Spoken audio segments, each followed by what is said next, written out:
రామరాజుకైతే చందుకి వెళ్ళిన పెళ్లి కూతురు వాళ్ళ నాన్న అయితే ఫోన్ చేస్తూ ఉంటాడు. ఏమైందండి అని అనేసరికి భద్రావతి అయితే కరెక్ట్ టైంలో ఫోన్ చేశారు అనేది అలా చూస్తూ ఉంటుంది. ఇక రామరాజు అయితే ఏమైంది అని అంటే మాకు ఈ సంబంధం ఇష్టం లేదు అనేది అనేస్తూ ఉంటాడు అతను. అలా అనేసరికి రామరాజు షాక్ అవుతూ ఉంటాడు. అవును, మాకు ఈ సంబంధం ఇష్టం లేదు, మీరు వేరే సంబంధం చేసుకోండి అనేది అనుకుంటూ ఉంటాడు.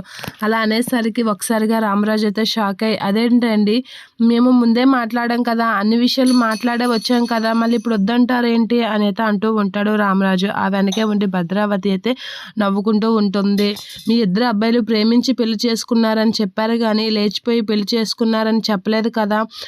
మీ ఇద్దరు అబ్బాయిలు లేచిపోయి పెళ్లి చేసుకున్న దగ్గరే మీ పెంపకం ఏంటో, మీ ఇంటి వాతావరణం ఏంటో అర్థమవుతుంది. అలాంటి ఇంటికి నా కూతుర్ని ఇచ్చి పెళ్లి చేయలేను అనేది అంటూ ఉంటాడు. ఆ మాటలకి భద్రావతి నవ్వుకుంటూ ఉంటుంది. అవును, నేను అలాంటి ఇంటికి నా కూతుర్ని ఇచ్చి నా కూతురు గొంతు కొయ్యలేను, కాబట్టి మీరు వేరే సంబంధం చేసుకోండి, మీ పెద్ద కొడుకు వేరే సంబంధం చూసుకోండి, మరి మా సంబంధం వద్దు అనేది అనేస్తూ ఉంటాడు.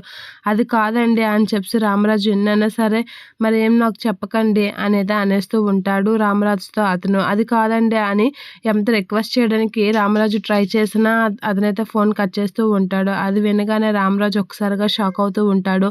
అలా షాక్ అయ్యి అసలు ఏమైంది, అసలు ఎవరు చెప్పారు ఇలా అయితే చాలా ఇదవుతూ ఉంటాడు రామరాజు. అదే టైంలో ప్రేమ, సాగర్, ధీరజ్, నర్మద వీళ్ళందరూ అయితే చక్కగా ఫోటోషూట్ అయితే పెడుతూ ఉంటాడు తిరుపతి వాళ్ళకి. దానికి వాళ్ళైతే నవ్వుకుంటూ హ్యాపీగా ఫొటోస్ తీసుకుంటూ ఉంటారు. అది చూసి రామరాజు అయితే వీళ్ళ వల్లే నా పెద్ద కొడుకు సంబంధం తప్పిపోయింది అని అయితే కోపంతో రగిలిపోతూ ఉంటాడు.